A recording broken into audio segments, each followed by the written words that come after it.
Bom, o comboio que chegou a Mirandela era o comboio da linha do Tua. Uma grande parte das pessoas que vinham no comboio eram crianças, claro, crianças com os seus professores e meus colegas que estão junto de mim. São alunos do primeiro ciclo do ensino básico que vêm visitar aqui em Mirandela muitas coisas que Mirandela tem para mostrar. Eles vêm à biblioteca, vêm ao museu, vêm ver o metro de Mirandela, vêm ver o comboio turístico, vêm ver o repuxo, mas parece um repuxo no lago. Tudo isso é motivo de interesse para estes jovens estudantes. E usaram para isso um comboio da linha do Tua, um comboio sobre o qual lhes queria falar, porque em tudo isto, e isto é animador, é alegre, eu estou contente aqui no meio de tanta gente nova, mas há uma coisa que eu não posso deixar de dizer. O comboio chegou aqui e já não anda mais. Há muitos quilómetros de linha até Bragança. Mas o comboio, a partir daqui, já não anda mais.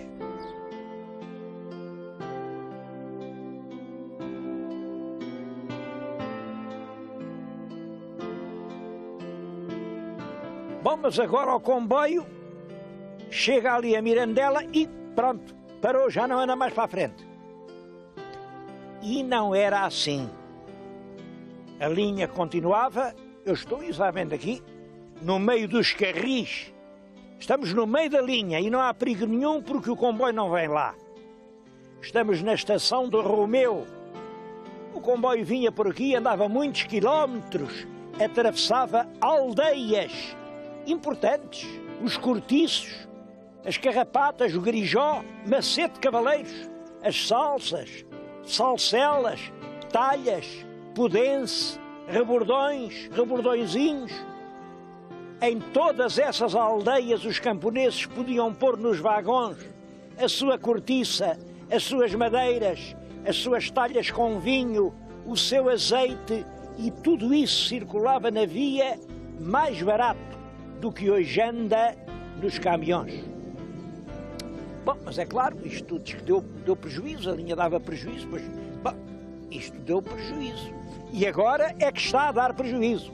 Os carris estão a apodrecer, as estações estão a cair em ruínas.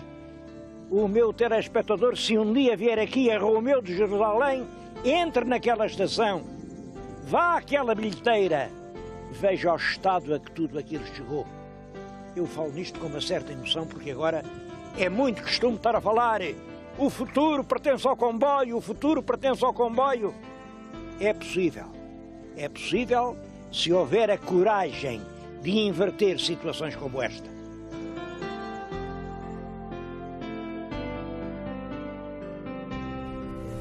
Para aproveitarem um pouco da via férrea, aqui tiveram uma ideia que realmente foi uma ideia feliz. Transformaram os carris no metro. De maneira que Mirandela é a única cidade portuguesa, além de Lisboa, que tem um metro. É uma boa ideia, o metro, como vêem, a carruagem vem cheia de estudantes, é o metro que leva os rapazes e as raparigas para a escola, ótimo. Agora, há coisas curiosas. Esta carruagem em que eu embarquei tem um nome, é a carruagem de Estrasburgo. Eu podia ter ido para outra, mas a outra chamava-se de Bruxelas, acho que ainda era pior. E havia uma terceira que era de Paris. Então, e as estações? Se repararem bem, todas as estações têm aí um nome na placa. As estações chamam-se agora Jean Monnet, Jacques Delors, Mirandela Piaget. Isto tudo aqui, entre os castiços montes da mais castiça das províncias portuguesas.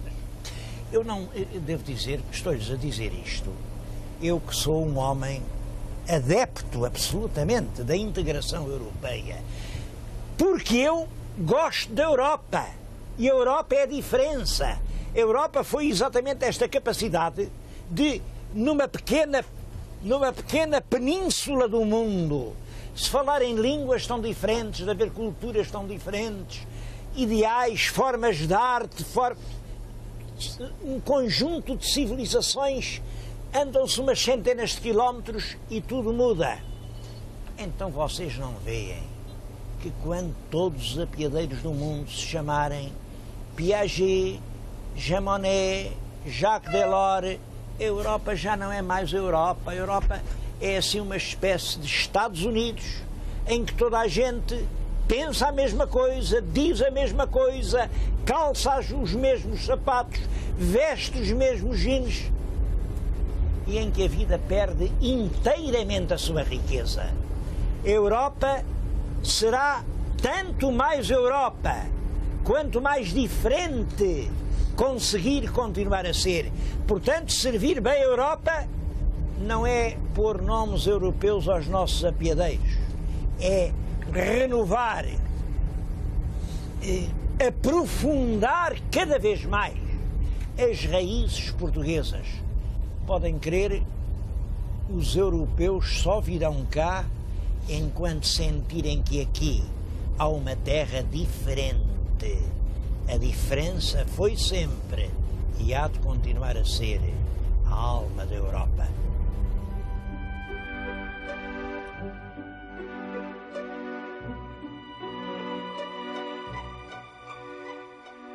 A história de Mirandela, é claro que está ligada ao rio Tua. Aqui na nossa frente vêem um grande espelho d'água, é o Tua. É claro que o Tua foi ali represado para fazer este efeito, porque ele não tem este volume de água, a não ser no inverno, porque isto no inverno é uma torrente enorme, mas foi o Tua que fez nascer e crescer Mirandela. O Tua é um rio, ele começa lá em cima ainda na Galiza, aliás chamam-lhe Tuela nessa altura, e depois atravessa toda a província de Trás-os-Montes até vir meter as suas águas no Douro. E isso faz dele uma estrada natural importante. Fez sempre. Isto era uma região mineira, era uma região onde havia estanho, portanto os exploradores subiam o Douro, subiam o Tua, e esses cabeços à volta, tudo isso está cheio de antigos castros da época neolítica e do calcolítico. Calcolítico é das tais palavras difíceis, quer dizer só tempo do bronze. Tempo do bronze, como sabem, para fazer bronze era preciso misturar estanho no cobre. E onde é que havia o estanho? Foi a necessidade de achar o estanho que trouxe muitas populações proto-históricas até aqui a esta região transmontana. Bom, e assim nasceram aldeias, muitas aldeias, assim estiveram cá os romanos, há por aí imensos vestígios da presença romana, mas tudo isso morreu depois, e pode-se dizer que Trás-os-Montes moderno só começa já no século XIII. Olhem, o primeiro fural aqui de Mirandela é de 1250. 1250, portanto, estamos exatamente a meio do século XIII. Isto impressiona quando a gente pensa que aquelas terras mais do litoral, aquela região mais atlântica do Entre-Douro e Minho, tudo isso foi ocupado, valorizado, construiu as suas igrejas no século XI ou no século XII. Aqui está já a ir para o fim do século XIII, quando a ocupação humana se instala. Devo dizer que os reis fizeram o que era possível. Hoje há aí vestígios que são sobretudo os pelourinhos. Aqui nesta região, só aqui no concelho de Mirandela, há, que eu me lembre, 4 pelourinhos. O de Freixas, que é bem bonito por sinal, e o de Abreiro, também é um belo pelourinho, e esse de Lamas de Orelhão que estão a ver, e o pelourinho, muito conhecido, de Torre de Dona Chama. Ora bem, cada pelourinho quer dizer um concelho, cada concelho quer dizer um foral.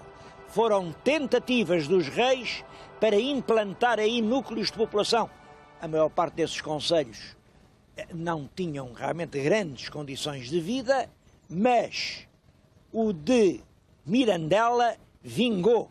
E vingou tanto ou tão pouco que em 1984, lembro-me bem desta data, porque eu nesse dia, era 16 de maio, até estava cá. Estava aqui quando chegou de Lisboa a notícia que Mirandela era cidade.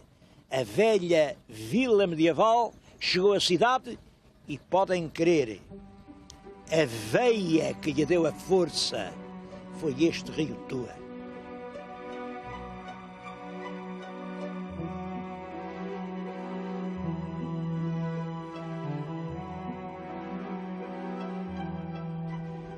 Bom, a vida dessas terras medievais que os reis fundavam era muito difícil.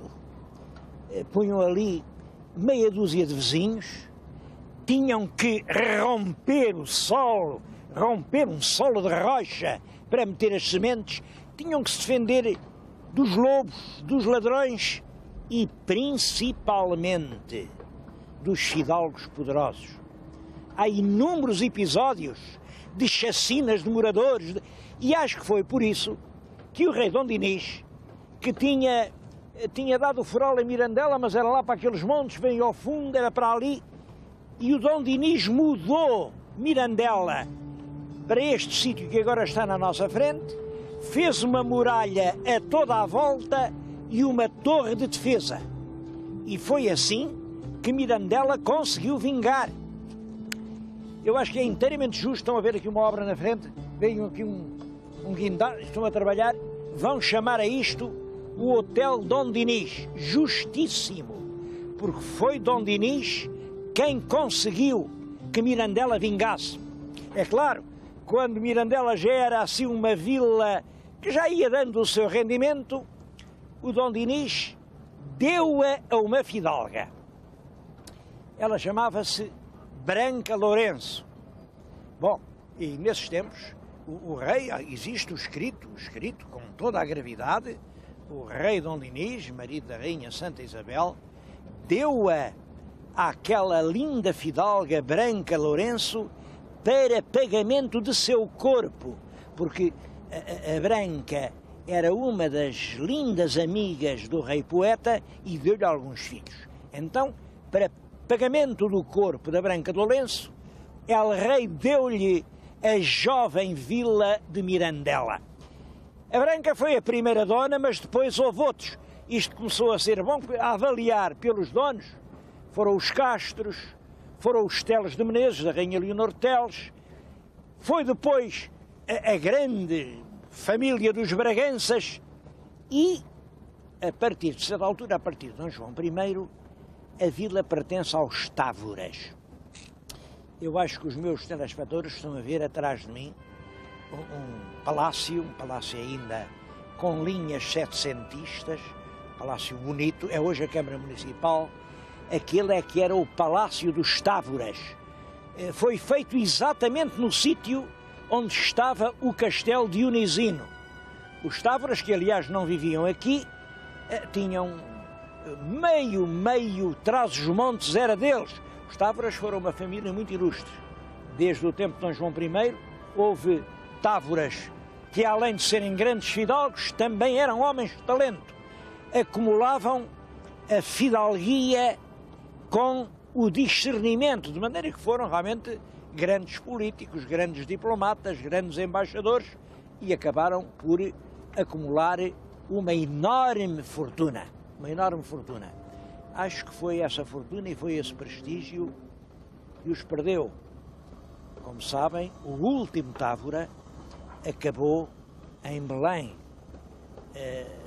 O Marquês de Pombal acusou-o de estar metido no atentado contra a vida do rei Dom José. Diz-se muita coisa, é claro, há quem acredite, há quem não acredite. Quem gosta do Pombal diz com certeza que foi verdade, esse Távora era um regicida, ainda foi pouco o que lhe fizeram. É claro que quem acredita no direito, e porque o processo chegou até nós, vai ler vai ler e não acredita. Aquilo foi realmente uma maneira do Pombal se livrar da mais prestigiosa figura e família da nobreza portuguesa.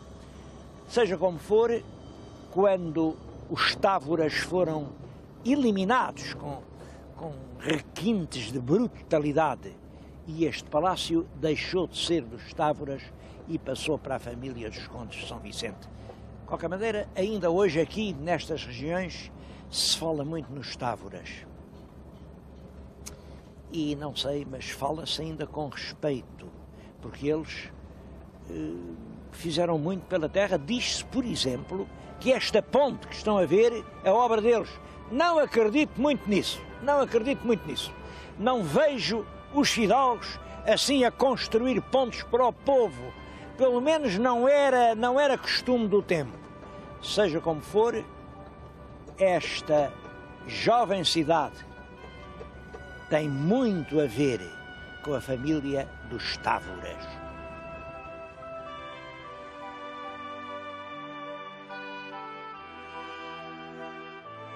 Estas terras aqui, não pensem que são terras ricas, não são.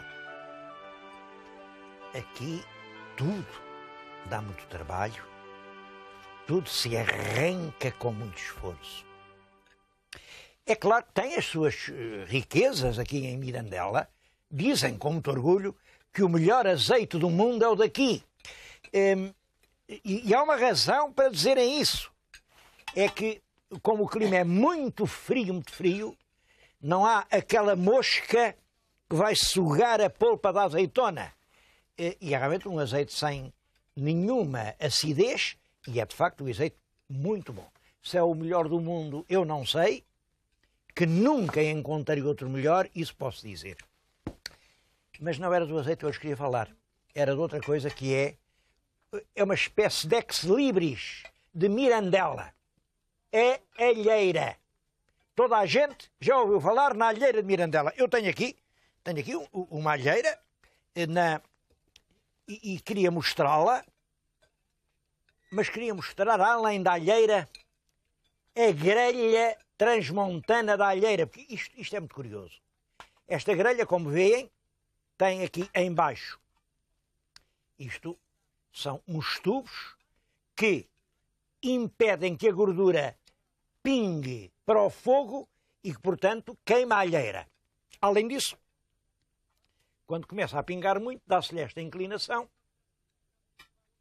e a gordura vem-se toda acumular aqui nestes reservatórios. Ora bem, isto tem uma explicação. É que depois, enquanto uns comiam a alheira, os outros contentavam-se com o unto para temperar as batatas. A alheira está ligada a uma coisa que eu sempre me impressionou, mas agora percebi, é porque é que se fala na alheira de Mirandela se fazem alheiras tão boas como esta em Montalegre, em Moncorvo, em Vila Flor, em Bragança. Por todos os Estados-Montes se faz esta alheira, porque esta alheira está ligada ao drama dos judeus. Como sabem, os judeus não podiam comer carne de porco e andavam sempre atrás uns tipos a ver aquele é judeu, e olhavam lá para cima, para a chaminé. Se ele não tinha fumeiro na chaminé, com certeza que era judeu. Bom, então, coitados, eles faziam assim um fumeiro, punham aqui de cima da chaminé, só que não lhe punham carne de porco, que era isso que eles não podiam comer. E assim nasceu um enchido realmente delicioso e que não tem carne de porco.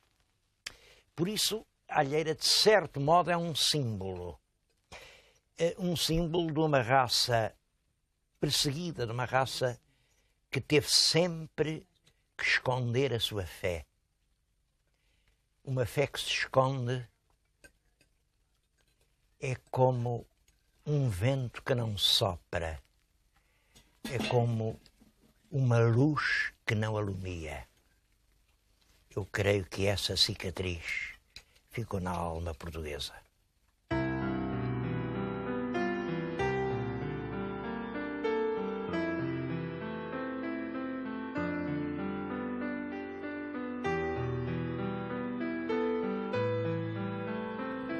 mas não pode fazer-se uma referência a esta cidade sem sublinhar a importância que aqui têm os assuntos de cultura.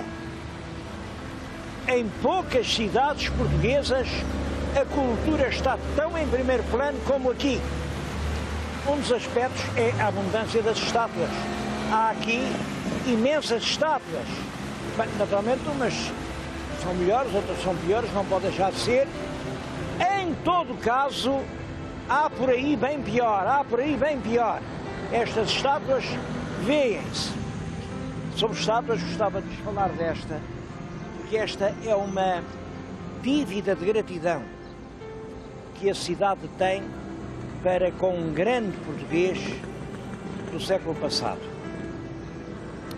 É a estátua a Luciano Cordeiro, que é o fundador da Sociedade de Geografia de Lisboa. Como sabem, a Sociedade de Geografia é ainda hoje uma grande e uma prestigiosa instituição ao serviço de Portugal. Foi fundada por Luciano Cordeiro. O Luciano Cordeiro tem uma história, de certo modo, é um exemplo. Ele em novo andou na marinha. Portanto, naqueles velhos navios, meio a vapor, meio à vela, ele esteve em Angola, em Moçambique, em São Tomé, em Cabo Verde, em Macau, e ficou profundamente interessado pela ideia de um grande mundo português à volta do planeta. Estudou História, porque ele depois não seguiu a Marinha, fez o curso de Letras, quis ser professor na Faculdade de Letras, nas alturas chamava Curso Superior de Letras, mas imaginem, ele concorreu à cadeira de Literaturas Modernas, mas concorreu um outro homem que também tinha muito talento, que era o Teófilo Braga, concorreu um terceiro, igualmente um homem sabedor e talentoso, o Pinheiro Chagas. Imaginem que tempos aqueles, hein? Para um lugarzinho na escola, 3 homens como Luciano Cordeiro, Pinheiro Chagas, Teófilo Braga. Bom, e dos 3, quem entrou foi o Teófilo. Não sei se escolheram o melhor, se não se... Enfim, Teófilo era um homem com uma enorme preparação cultural, sem dúvida. De qualquer maneira, o Luciano Cordeiro teve com isso um grande desgosto. Pode-se dizer que o Luciano Cordeiro nunca entendeu que tivesse sido feita justiça. E é então que se dedica à sua grande causa. Funda a Sociedade de Geografia de Lisboa para, através dela, defender os direitos de Portugal no mundo. É, portanto, um dos grandes obreiros da história portuguesa no século passado. Ele nasceu aqui, na cidade, e acho que é inteiramente justo que lhe tenham prestado esta homenagem. Mas não é só nas estátuas que aqui se presta atenção à cultura. Gostava que, para acabar o programa, me acompanhassem até lá acima ao Centro Cultural.